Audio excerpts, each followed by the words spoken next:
Hello everybody, this is Dr. Hina Tower. Welcome to Textbook Super Coaching YouTube channel. तो स्वागत है सबका आज के सेशन में जहाँ पे मैं आपको बताने वाली हूँ एक शॉर्ट वीडियो में कि एनटीए ने ऐसा क्या कर दिया, यूजीसी में ऐसा क्या हुआ है जिसने धमाल मचा दी है। यानी कुछ अच्छी खबर भी है और कुछ दिल दहलाने वाली, टेंशन देने वाली खबर भी मैं आप लोगों के लिए लेकर आई हूँ। तो पॉइंट इज कि यूजीसी ने करे हैं कई सारे बदलाव जो अब हम नोटिस करेंगे। तो जैसा कि आप लोगों को पता है 16 नवंबर को आपकी डेट शीट रिलीज हो चुकी है और एग्जाम की जो ऑफिशियल डेट थी वो क्या थी, 6 दिसंबर से लेके 22 दिसंबर। ये तो सबको मालूम था कि 6 से 22 के बीच में होना था, लेकिन क्या आपने डेट शीट को ध्यान से देखा? तो अगर आपने ध्यान से नहीं देखा तो मैं दिखाती हूँ। डेट शीट में 6 दिसंबर से लेकर आपके जो पेपर्स हैं वो कंडक्ट किए जा रहे हैं 14 दिसंबर तक। यानी आपका जो पेपर है 22 तक लास्ट डेट थी, बट वो 14 को ही एंड कर रहे हैं, यानी एक हफ्ता पहले।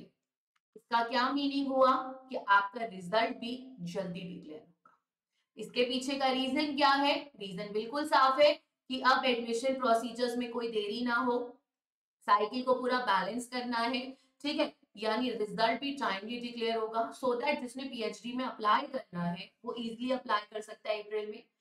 जो पोस्ट निकलती है, आपको भी मालूम है हर यूनिवर्सिटी में जो पोस्ट निकलती है, इंटरव्यूज कंडक्ट होते हैं, वो जनरली जून सेशन से पहले होते हैं। तो उसके लिए भी आप अपियर कर सकते हैं डिपेंडिंग अपॉन योर रिजल्ट्स। तो ये साफ साफ मीनिंग है कि वो किसी भी तरह से साइकिल में कोई देरी नहीं अफोर्ड करेंगे, ठीक है। दूसरा बड़ा बदलाव क्या है? दूसरा बड़ा बदलाव ये है कि सारे पेपर इस बार एक ही शिफ्ट में हो रहे हैं। देखिए, इंग्लिश का पेपर एक ही सिंगल शिफ्ट 1 में, जबकि इंग्लिश का पेपर हर बार 2 शिफ्ट में हो रहा था। एजुकेशन का पेपर 2 शिफ्ट्स में होता था, इस बार एक ही में हो रहा है। कॉमर्स का पेपर 2 शिफ्ट्स में होता था, इस बार एक शिफ्ट में हो रहा है। आप कोई भी पेपर उठा लीजिए, इंग्लिश एक ही शिफ्ट में है, कॉमर्स एक ही शिफ्ट में है, एजुकेशन एक ही शिफ्ट में है, हिस्ट्री एक ही शिफ्ट में है, ठीक है। अगर मैं इसके बाद पॉल साइंस पे मूव करूं, हिंदी पे मूव करूं, एक ही शिफ्ट में पेपर है। देन सोशियोलॉजी एक ही शिफ्ट में है। सीधा सीधा मीनिंग है रिजल्ट सारा का सारा परसेंटेज में आएगा। 2 shift result in percentile, single shift result in percentage. यानी अब वो जो चक्कर पड़ता था ना कि मैम परसेंटाइल ये है, मेरा सिलेक्शन होगा या नहीं होगा, मैम इसके कितने मार्क्स बनेंगे, वो सब कियोस्क खत्म हो गया। क्योंकि एनटीए के पास बहुत फोन कॉल्स आते थे बच्चों के कि हमें नहीं समझ आ रहा कि परसेंटाइल में हमारे मार्क्स कितने। आप सीधा सीधा बताओ ना कट ऑफ कितना गया है। इसी रीजन में सारे पेपर्स एक ही शिफ्ट में हो रहे हैं, जिसका ये मतलब है रिजल्ट परसेंटेज में आएगा, नॉर्मल कट ऑफ आएगी और आपको पता लग जाएगा आपका हुआ है। एंड तीसरी बड़ी बात जो झटका एनटीए ने दिया वो ये था कि उन्होंने सारे बड़े पेपर्स पहले कंडक्ट करे। जितने भी पेपर आसान है वो बाद में। हमेशा होता क्या था, आसान पहले मुश्किल बाद में।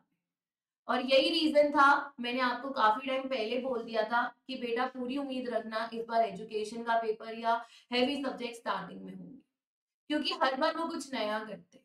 ये उनका एक अपना कह दो कि ट्रेट है, वो हमेशा कुछ अलग करते हैं। अगर हम हमेशा सेम करते रहेंगे तो पेपर से बच्चा डरेगा कैसे?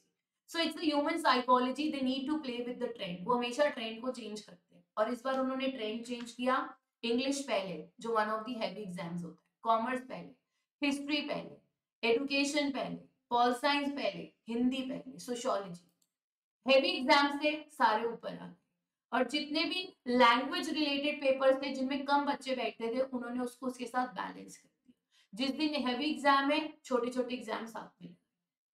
पहले क्या होता था, छोटे एग्जाम पहले हैवी बाद में होते, नहीं, सिंगल शिफ्ट में करा, पूरा शिफ्ट 1 में इंग्लिश हुआ और साथ में छोटे छोटे सब्जेक्ट्स आ दिए जिसमें ज्यादा बच्चे अपियर नहीं कर। तो ये तो सिंपल सी बातें रही जो 3 बड़े चेंजेस हुए हैं, जो 3 बड़े चेंजेस आपके सामने। एक बार मैं लिख देती हूँ। पहला बड़ा चेंज ये है, हैवी एग्जाम्स जो है आप लोगों के वो अब सारे के सारे स्टार्टिंग में है। दूसरा बड़ा चेंज, सारे एग्जाम इन ओनली 1 शिफ्ट, जिसका सीधा मतलब है रिजल्ट परसेंटेज में होगा, आपका नॉर्मल कट ऑफ आएगा इन मार्क्स, ठीक है।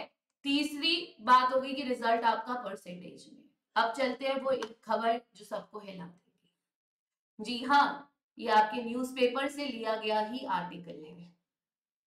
पूरी उम्मीद है कि 83 विषयों में जो नेट का एग्जाम कंडक्ट होता है, जून से वहां पर न्यू सिलेबस आने वाला है।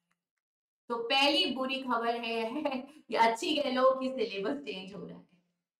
और दूसरी बड़ी बात, अगर आप इसको यहाँ पे पढ़ेंगे तो आप नोटिस करेंगे, दूसरी बड़ी बात यह है कि नेगेटिव मार्किंग भी लागू करी जा सकती है। तो पूरी उम्मीद है कि आप नेगेटिव मार्किंग भी लागू करने वाले हो। अमर उजाला के अंदर ये खबर आई है। और जहां नेगेटिव मार्किंग शुरू हुई वहां पेपर क्लियर करना और भी मुश्किल हो जाएगा। क्लियर? तो वहां पर आपके लिए और ज्यादा डिफिकल्ट हो जाएगा पेपर क्लियर करना। क्यों? क्योंकि तब आपके पास नेगेटिव मार्किंग होगी। आपको पता होगा जो अभी पीएचडी का एंट्रेंस हुआ उसमें भी नेगेटिव मार्किंग थी, लेकिन काफी ज्यादा हल्ला मचने के बाद नेगेटिव मार्किंग हटा दी गई थी। लेकिन नेट वाले ऐसा नहीं करेंगे, ऐसा बिल्कुल नहीं करेंगे नेट वाले। तो अगर आप ये सोच रहे हो ना, नेट वाले भी यही करेंगे कि आपका बेसिकली वो क्या कर देंगे कि नेगेटिव मार्किंग को हटा देंगे, नहीं, ये तो उम्मीद है नेगेटिव मार्किंग बहुत जल्द आने वाली है, इसकी पूरी उम्मीद है। इसलिए अगर अभी भी पढ़ना नहीं स्टार्ट करा तो आज से शुरू कर दो, क्योंकि धीरे धीरे इस पेपर को पास करना और मुश्किल होता जाएगा। तो ये बात तो मैं अपने बच्चों को पहले से ही कह रही हूँ कि किसी भी दिन आपको खबर आ जाएगी कि नेगेटिव मार्किंग स्टार्ट हो चुकी है। तो प्लीज अपने आप को मेंटली प्रिपेयर रखिए और आज से ही पढ़ना शुरू कर दीजिए, बिकॉज पढ़ोगे नहीं तो पेपर और मुश्किल हो जाएगा clear. Thank you for joining in. God bless you all. Keep smiling. And we at Facebook family are always there for you. तो आपको टेंशन करने की जरूरत नहीं जब तक हम और आप साथ हैं। मिलते हैं 6 बजे के सेशन में। Take care, bye bye.